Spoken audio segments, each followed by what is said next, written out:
नमस्कार। गीता के 700 श्लोकों की इस सीरीज से जुड़े रहने के लिए धन्यवाद। और आगे बढ़ने से पहले अगर कोई इस चैनल पर नया है तो बता दूं कि आई बटन में प्लेलिस्ट का लिंक है, उस पर क्लिक करके आप पिछले सारे श्लोक देख सकते हैं और ये भी जान सकते हैं कि उनसे हमारी जिंदगी कैसे जुड़ी हुई है। तो चलिए अब अगले श्लोक के बारे में बात करते हैं। आज की जो ये भागदौड़ वाली जिंदगी है ना, इसमें कई बार बहुत बार मन में एक ख्याल आता है, सही कहा ना, कि काश बस सब कुछ छोड़कर कहीं दूर निकल जाएं, एक ऐसी जगह जहां कोई जिम्मेदारी ना हो, कोई टेंशन ना हो। ऐसा लगता है कि शायद असली शांति वहीं मिलेगी। ये एक बहुत ही आम एहसास है जो हम सब कभी ना कभी महसूस करते ही हैं।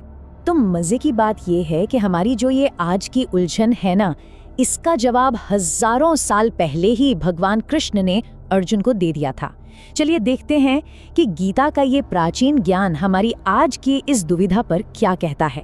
न कर्मणामनारंभात् नैष्कर्म्यं पुरुषो अश्नुते न च संन्यसनादेव सिद्धिं समधिगच्छति। तो इसका बहुत ही सीधा सरल सा मतलब है कि कोई भी इंसान सिर्फ इसलिए कर्मों से मुक्त नहीं हो सकता क्योंकि उसने काम शुरू ही नहीं किया, और सिर्फ सब कुछ छोड़ देने से भी ना तो कोई सिद्धि मिलती है, ना ही असली शांति।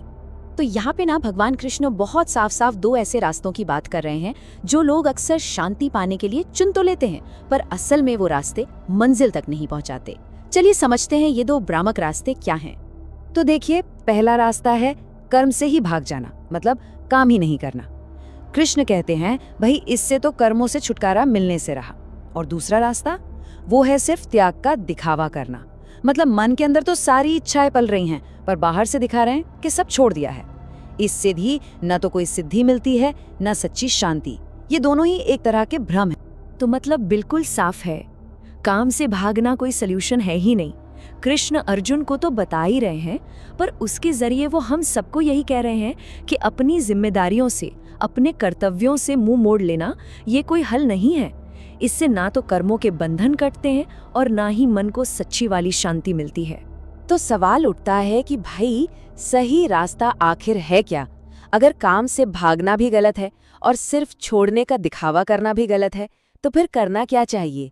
चलिए अब समझते हैं कि ये जो हजारों साल पुरानी विजडम है, ये हमारी आज की लाइफ से कैसे कनेक्ट होती है। आजकल हम यही तो सोचते हैं कि बस सब छोड़ दूं तो शांति मिल जाएगी, नौकरी हो, रिश्ते हो, कोई भी जिम्मेदारी हो, मन करता है बस भाग जाएं। लेकिन गीता एक बिल्कुल ही अलग रास्ता दिखाती है। वो ये कहती है कि असली सल्यूशन कर्म को छोड़ने में नहीं, बल्कि कर्म को करने का जो तरीका है ना, उससे बदलने में है। तो फिर असली रास्ता क्या हुआ? बहुत सिंपल है। स्टेप 1, अपने काम से, अपनी जिम्मेदारियों से भागो मत, उनका सामना करो। और स्टेप 2, जो कि सबसे जरूरी है, उस काम को सही नीयत से करो, एक सही इंटेंशन के साथ, फल की चिंता किए बिना, बस ये समझकर कि ये हमारा कर्तव्य है। चलिए अब इस पूरे श्लोक का जो सार है, जो निचोड़ है, उसे बस एक लाइन में समझते हैं। ये वो एक लाइन है जिसे हम अपनी डेली लाइफ में याद रख सकते हैं। और वो लाइफ लेसन ये है कि शांति कर्म से भागकर नहीं मिलती, बल्कि कर्म को सही तरीके से, सही भाव से करके ही मिलती है। यानी कि असली शांति एक्शन में है, इनएक्शन में नहीं। इस वीडियो में जुड़े रहने के लिए धन्यवाद। प्लीज अगर ये बातें पसंद आती हैं तो लाइक और सब्सक्राइब करना ना भूलें। ऊपर वाला आप लोगों को सुखी रखे। धन्यवाद।